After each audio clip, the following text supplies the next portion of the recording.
Network. Chhindwara में परिजनों और ग्रामीणों ने CWSM हॉस्टल में दिया मौन धरना। जिला शिक्षा अधिकारी कार्यालय के पास स्थित CWSM छात्रावास में रहने वाली एक 10 वर्षीय दिव्यांग बच्ची ने हॉस्टल की एक महिला कर्मचारी पर गंभीर आरोप लगाए हैं।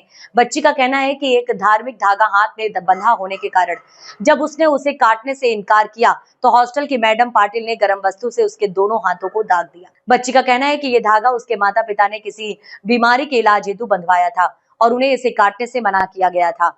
जब उसने मैडम को ये बताया तो वे क्रोधित हो गईं और उसकी बात ना मानते हुए अत्याचार किया। घटना की जानकारी मिलते ही परिजन बच्ची को हॉस्टल से अपने गांव चौरई ब्लॉक के लिखड़ी ले गए, जहां बच्ची ने आप बीती सुनाई। परिजनों ने बताया कि बच्ची के हाथों पर जलने के निशान हैं और उसका मानसिक संतुलन भी इस घटना से प्रभावित हुआ है।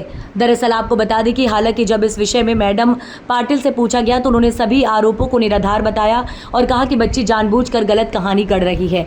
अब सवाल ये उठता है कि क्या छात्रावासों में बच्चों की देखरेख के नाम पर अमानवीयता छिपाकर बढ़ती जा रही है? क्या दिव्यांग बच्चों की सुरक्षा के लिए कोई स्पष्ट निगरानी प्रणाली है? इस मामले ने जिला प्रशासन और समाज कल्याण विभाग की कार्यप्रणाली पर एक बार फिर से प्रश्न चिन्ह लगा दिया है।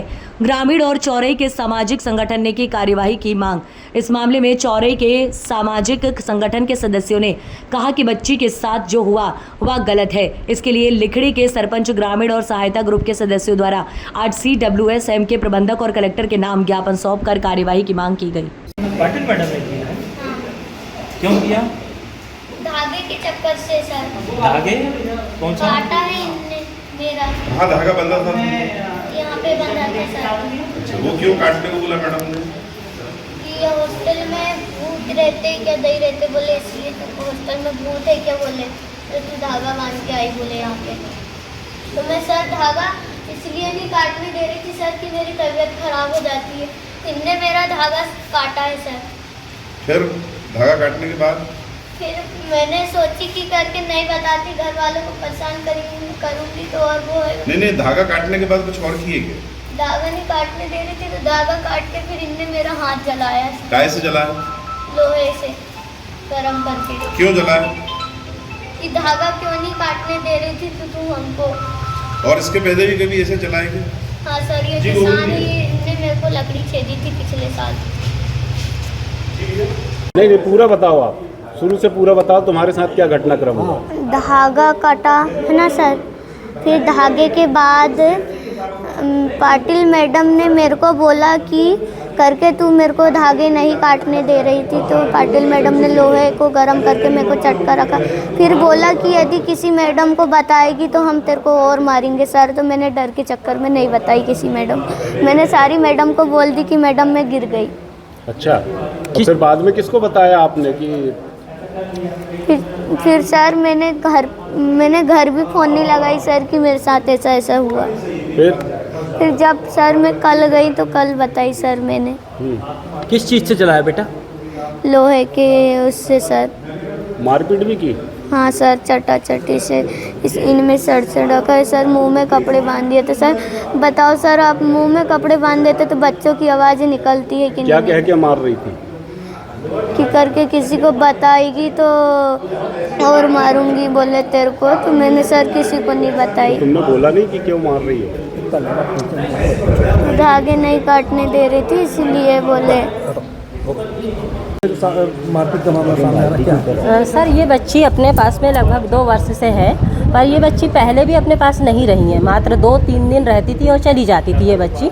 हमेशा जब भी ये जाती थी तो कुछ ना कुछ अपने साथ गलत करती थी और उसी बहाने से ये बच्ची अपने घर चली जाती थी। आपके ऊपर आरोप क्यों लगा रही है सर? चलाने के? हाँ जी सर, मैं बताना चाहूँगी कि ये बच्ची मेरे ऊपर आरोप इसलिए लगा रही है कि इस बार ये बच्ची ने अपने हाथ से चोट पहुँचाई, पर मैंने कही कि बेटा मैं तेरा इलाज करवा दूँगी, तेरे को जो सुविधा चाहिए हम वो दे देंगे, पर अब हम तेरे को घर नहीं जाने देंगे, हम तेरे को पढ़ाएंगे। और मैं उसको नहीं कह रही थी कि तू बेटा घर मत जा, तू यहीं रहे। और लगभग इस बार वो 8 दिन 10 दिन हमारे पास रही है। दूसरे दिन ही इसने अपने हाथ से की, लेकिन इसने हमको ये बताया कि मुझे बच्चों ने चोट पहुंचाई। हमने कहा ठीक है, हम बच्चों से पूछते। बच्चे भी बोले कि मैडम हमने कुछ नहीं किया है, ये खुद इसने ही की है सर। इसके पहले भी ये बच्ची अपने कान में अपने हाथ से वो डाल ली थी, इसने कागज़ वगैरह डाल दी। हमने रात के 2 बजे इसको भर्ती किया हॉस्पिटल में, हमारे पास वो भी रिकॉर्ड है। हमने जिस दिन इसने हाथ से ये लोची थी थोड़ा सा घाव था उसमें। फिर क्या हुआ कि उस बच्ची को जब हम ट्यूब लगाते तो उसका ट्रीटमेंट करते तो वो काला पड़ जाता था और ठीक होता, दूसरे दिन वो फिर खिल्टी निकाल लेती थी। तो धीरे धीरे करके वो बार बार ऐसी करती थी, तो उससे वो क्या हुआ 2-3 दिन में उसको घाव वो पड़ने लगा इस चीज़ के। अब सर हम ये कहते हैं कि वो बच्ची पढ़ ले, हम उसकी स्थिति जानते थे, उसके चाचा आते थे जाते थे, सारी चीज़ हम उसके लिए करते थे और मैंने ही सब कुछ उसके लिए की।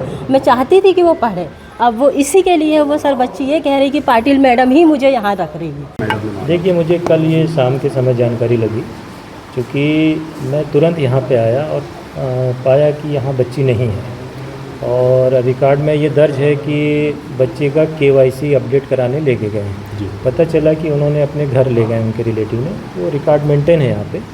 और फिर मैंने MRC से और पाटिल मैडम से भी इसके बारे में बात किया, तो उन्होंने ऐसा तो कुछ नहीं बताया कि इसके साथ हमने ये किया है वो किया है, परंतु इसकी जो पूर्व की आदतें थी कि भाई ये कान में रुई या पत्थर या कागज़ डाल देती थी, बच्चियों के कपड़े इधर उधर कर देती थी, कुछ मामले में ये उल्टियाँ भी कर लेती थी हाथ डाल के। तो शायद पिछले वर्ष इन्होंने सरकारी हॉस्पिटल में भी इसको एडमिट कराया था, डॉक्टरों को से दिखाया था, और ये कुछ ना कुछ आदतें करती हैं। तो ऐसा इनके पालक को भी बताया इन लोगों ने। तो इसके बारे में अब मैं इस बार यहाँ पे नया इसी महीने आया हूँ APC ID, तो अब जो भी स्थिति है सर इसकी जांच करवाएंगे। बच्चे